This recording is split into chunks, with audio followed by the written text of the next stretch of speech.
दतिया में by election का आगाज़ हो चुका है और इलेक्शन कमीशन ने घोषणा भी कर दिया है 30 जुलाई को दतिया में चुनाव होने हैं। इसके पहले नामांकन पत्र जो नेता हैं वहाँ से दावेदारी कर रहे प्रत्याशी और नामांकन पत्र भी भरना शुरू कर दिए हैं।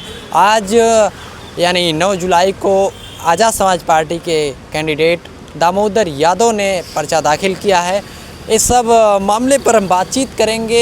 हमारे साथ बहुजन पत्रकार सुमित जी हैं, लगातार लंबे समय से भीम आर्मी को कवर कर रहे हैं और दतिया भी आप जा चुके हैं। सुमित जी, कैसा माहौल देखने को दतिया में दो बार जा चुका हूं और माहौल तो चुनावी माहौल है। क्या जैसे अभी कांग्रेस का प्रत्याशी नहीं आया है वहाँ पर, भाजपा से उम्मीद जताई जा रही है। कांग्रेस कल का वेट कर रही है। कल 10 तारीख है। 10 तारीख को जो कोर्ट है वो फैसला देने वाला है। अच्छा। कि अगर फैसला को सुरक्षित रखा है, अभी जो 2 दिन सुनवाई चली, अगर मान लीजिए फैसला कांग्रेस के पक्ष में आता है, राजेंद्र भारती जी पे जो केस उसका स्टे लग जाता है, तो फिर चुनाव नहीं होंगे। लेकिन अगर विपक्ष में आता है, पक्ष में नहीं आता है राजेंद्र भारती के कांग्रेस के, तो फिर कांग्रेस अपना कैंडिडेट वहाँ पे उतारेगी। फिर चुनाव हमें देखने को मिल सकता है और त्रिकोणीय श्रृंखला देखी जा रही है। लेकिन राजेंद्र भारती ने ये स्पष्ट कर दिया है कि हमारे परिवार से कोई भी प्रत्याशी बिल्कुल उनका यह बयान है कि मेरे परिवार से या फिर मैं चुनावी मैदान में नहीं होंगे। और हो सकता है कि अभी कई और भी नाम हैं कांग्रेस के पास। अवधेश नायक एक नाम सुनने में आ रहा है जो कि बहुत चल रहा है। हो सकता है किसी अच्छे अपने जिला अध्यक्ष को या फिर ऐसे व्यक्ति को उतारे कांग्रेस जो वहाँ पे पकड़ रखता हो। अवधेश नायक पुराना नाम है। अगर अवधेश नायक को उतारा जाता है कांग्रेस से और एक तरफ नरोत्तम मिश्रा होंगे जो वहाँ के मध्य प्रदेश के पूर्व गृह मंत्री भी रहे हैं, बड़ा चेहरा है, बड़ा नाम है, दोनों अपर कास्ट से आते हैं, और क्या इसमें दामोदर यादव को फ़ायदा मिल सकता है? बिल्कुल मिल सकता है, क्योंकि जो वहाँ पर दलित समाज, पिछड़े समाज का वोट बहुत है। वहाँ पे करीब 1,95,000 1 लाख करीब पिछड़े समाज का वोट है। वहाँ पे जो दलित समाज है उसका 60,000 वोट है, तो 1.5 लाख करीब वोट यही बन रहा है मेरे ख्याल से।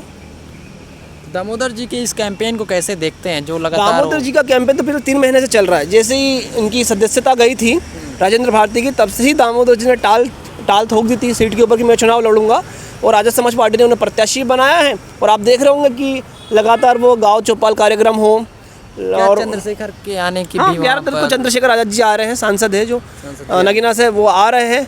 हो सकता है एक बड़ी सभा या रोड शो हमें देखने को मिले। अभी हमें कुछ कार्यक्रम इसका पता नहीं है, लेकिन हम लोग जरूर उसको कवर करना चाहेंगे। इसके पहले भी एक दतिया जिले में ही रखा गया था चंद्रशेखर का प्रोग्राम, जिसमें बहुत भीड़ आई थी, कई हजार लोग आए थे। चंद्रशेखर जी का प्रोग्राम जहाँ भी होता है, एक्चुअली वो यूथ आइकॉन के रूप में उनको देखा जाता है, और जो खासकर दलित समाज से आते हैं, पिछड़े समाज से आते हैं, जिनका शोषण हो रहा है, जिनके ऊपर अत्याचार हो रहा है इस देश में।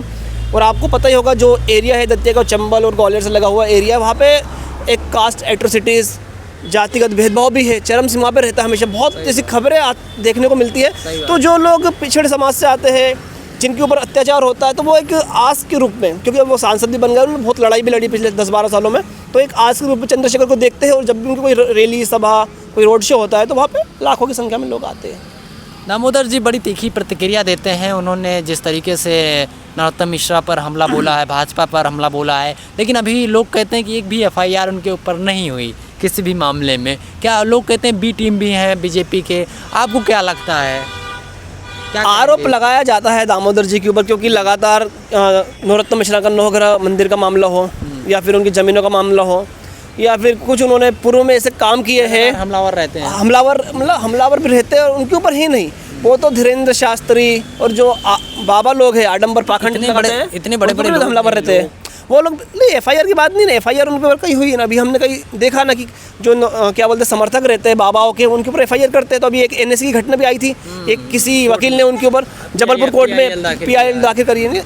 होती है FIR जो करना चाहता है। हालांकि ये आप कहना चाह रहे हो कि नरोत्तम मिश्रा की ओर से नहीं हुई है, तो फिर उनको चाहे तो उनको नहीं करना होगा। नहीं, लोग जनता कहती है को B टीम की तरह काम कर रहे हैं। B टीम नहीं है, देखो यार भाई, लोकतंत्र है। मतलब अगर आप लोग ज़्यादातर ऐसा आरोप लगाते हैं। कांग्रेस तो चुनाव लड़ रही है ना, कांग्रेस तो वहाँ पे अपना कैंडिडेट उतार रही है, तो वो तो कहेगी B टीम है। अब मान लीजिए अक्सर जो भी बहुजन राजनीति से उभरता हुआ सितारा रहता है, चंद्रशेखर को लोग B टीम बोलते थे जब वो नगीना से लड़ रहे कि अगर ये चुनाव लड़ते हैं तो भाजपा को फ़ायदा होगा, सपा यहाँ से हार जाएगी और बसपा के वोट काटेंगे। लेकिन क्या हुआ, बहुत बड़े बहुमत से वो जीते। तो एक जब भी ऐसा नेतृत्व जो स्वतंत्र होता है, इंडिपेंडेंट, राम साहब के ऊपर भी ऐसे आरोप लगा करते थे। मैं बोलता रहा हूँ, कांग्रेस और भाजपा से आप चुनाव नहीं लड़ रहे हो, या फिर उस आइडियोलॉजी के आप नहीं हो, या उसके गठबंधन में आप नहीं हो, तो आपको बी टीम का टैग लगा दिया जाएगा, आप हो चाहे ना हो। बहुजनों के बड़े चेहरे बन चुके हैं दामोदर यादव इस समय। बिल्कुल बिल्कुल। चंबल संभाग में अगर देखा चंबल, दतिया, बुंदेलखंड, बघेलखंड, यहाँ पे पिछड़ा समाज भी बहुत है, यादव समाज भी बहुत है, जो जिस वर्ग से वो आते हैं दामोदर यादव जी, और उनकी फैन फॉलोइंग भी बहुत अच्छी है और लोग उनकी बातें मानते हैं। क्योंकि अब अभी हम बात नहीं करेंगे, हमसे बात सेवड़ा की भी करें 2023 की, तो 30,000 वोट लाए थे और 15 दिन का चुनाव उन्होंने लड़ा था। एक बहुत बड़ी अचीवमेंट है किसी ऐसे चेहरे के ऊपर। उन्होंने अपने ओबीसी समाज के लिए जो टिकट की मांग कर रहे थे कि इतने प्रतिशत हम कांग्रेस से चाहिए, और उन्होंने अपनी सीट छोड़ दी लोगों के लिए, अपने लोगों के लिए। सुनने में आता है कि उनको तो टिकट मिल ही जाता सेवड़ा से, वो तो चुनाव लड़ती क्योंकि वो बड़े पद पे भी, तो उपाध्यक्ष एक बड़ा पद है, सही बात, कांग्रेस का। उनको लगभग टिकट तय हो किया उन्होंने अपने समाज के लिए, क्योंकि उनको तो टिकट मिल ही जाता लगभग। लेकिन उनका कहना था कि जिस प्रकार से बात करते हैं राहुल गांधी जी हो चाहे कांग्रेस, सब अपनी पहले की आइडियोलॉजी इनकी कुछ और थी, लेकिन अभी तो संविधान दिखा के बात कर रही है और पिछड़ों के हक की बात कर रही है, रिजर्वेशन की बात कर रही है, कह रही है कि जिसकी जितनी संख्या हो उसको उतना हक दिया जाए, रिप्रेजेंटेशन की बात कर रही है। तो फिर वो ज़मीन पे उतारना है उस चीज़ को, तो आपको अपनी कमेटियों में भी देना पड़ेगा हिस्सा, आपको जो टिकट बंटवारे होते हैं उसमें भी देना पड़ेगा। लेकिन जब टिकट बंटवारे हुए तो कुछ ऐसी अनियमितता पाई गई कि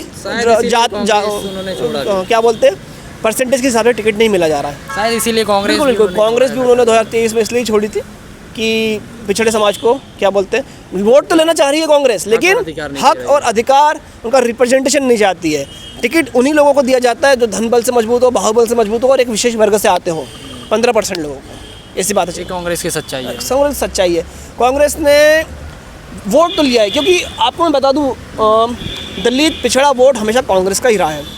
बीएसपी आई, उसके बाद जरूर ये वोट दलित पिछड़ा वोट डाइवर्ट हुआ, बीएसपी में हुआ, अन्य समाजवादी पार्टी में डाइवर्ट हुआ, फिर आरजेडी में डाइवर्ट हुआ, जरूर हुआ। क्यों हुआ कि कांग्रेस को तो जो आस लगा के दलित पिछड़ा वोट दे रहा था वो चीज़ें फुलफिल नहीं हुई होगी उनकी, इसलिए। और सामाजिक न्याय उनको मिला नहीं होगा, सोशल जस्टिस की जो बात करते थे वो सिर्फ बात करते थे, जमीनी स्तर पर आया नहीं होगा, तो इसीलिए अन्य पार्टी को, आरजेडी हो, सपा हो, बसपा हो, इसीलिए दलित वोटर जो है, दलित पिछड़ा वोटर, जो अन्य जो बहुत पिछड़ा वोटर है, जो कि पिछड़ों में भी बहुत बाहुबल वाली जातियाँ है, उसमें भी कुछ ऐसी जातियाँ हैं जो जिनके ऊपर अत्याचार होता है ना, इसलिए जाति है वो।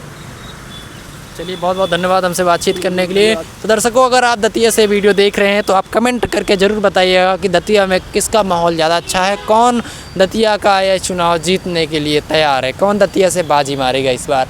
ऐसे तमाम खबरों के लिए आप हमारे चैनल खबर पॉइंट को सब्सक्राइब कर लीजिए, और अगर आप फेसबुक पर देख रहे हैं तो फॉलो कर लीजिए। मैं हूं लवकुश यादव, धन्यवाद।